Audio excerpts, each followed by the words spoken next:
여러분, 세상에 존재하는 모든 정보의 90%는 지난 2년 사이에 만들어졌다는 이 말 들어보셨나요? 맥킨지 보고서에서 언급된 내용으로 얼마 전까지는 새로운 정보였지만 내일은 유효기간이 지난 옛 정보가 될 수 있다는 뜻인데요. 그만큼 세상이 빠르게 변하고 있다는 거죠. 실제로 4차 산업혁명부터 기후환경 변화, 코로나19까지 하루하루 사회가 급변하고 있잖아요. 이에 따라 세상이 원하는 인재의 조건도 바뀌고 있는데요. 이러한 대전환의 시대를 살아갈 인재를 키우려면 교육 역시 달라져야 하지 않을까요?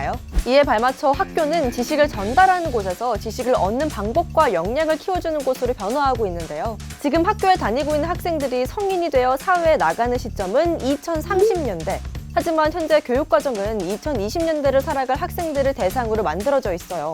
얼마 전 2030 시대를 준비하기 위해 무엇을 어떻게 가르치고 배울지를 담고 있는 새로운 교육과정 추진 계획이 발표됐습니다.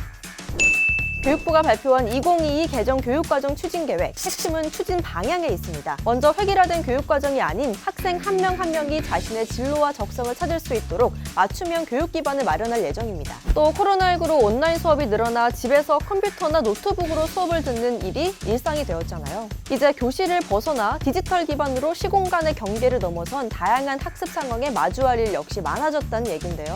이런 상황에 대응하기 위해 앞으로는 AR, VR 등을 활용한 체험 학습부터 온라인과 연계한 미래형 교과서, 원격 실습 등 디지털 기반 교육으로 배움의 장이 더욱 넓어진다고 하네요. 그런데 이런 교육 누구나 차별 없이 받을 수 있어야 하잖아요. 모든 학생이 학교 교육을 통해 기본 역량을 갖출 수 있도록 기초 소양에 더욱 초점을 맞출 예정인데요. 특히 앞으로 더욱 중요해질 분야인 디지털 소양, 인공지능, 생태 전환 교육 등을 강조한다고 합니다. 여기서 끝이 아닙니다. 우리가 주목해야 할 이번 개정 교육과정의 특징이 또 있는데요. 바로 우리가 함께 참여할 수 있다는 점. 새로운 교육과정을 준비하는 과정에서 학생과 학부모, 교원은 물론 일반 국민의 다양한 목소리를 반영할 예정인데요. 교육과정에서 지향하는 인재상, 교육 목표, 핵심 역량 등에 대한 의견을 수렴한다고 합니다. 학생, 학부모 같은 교육 주체는 물론이고 저처럼 학교와 1도 관련이 없는 사람들도 이 과정을 통해 교육과정에 대한 관심과 이해도가 높아질 수 있겠죠. 얼마 전 시행했던 대국민 설문조사를 시작으로 랜선 토론회나 공청회, 온라인 포럼 등 다양한 방식으로 국민 의견을 수렴할 예정이라는데요.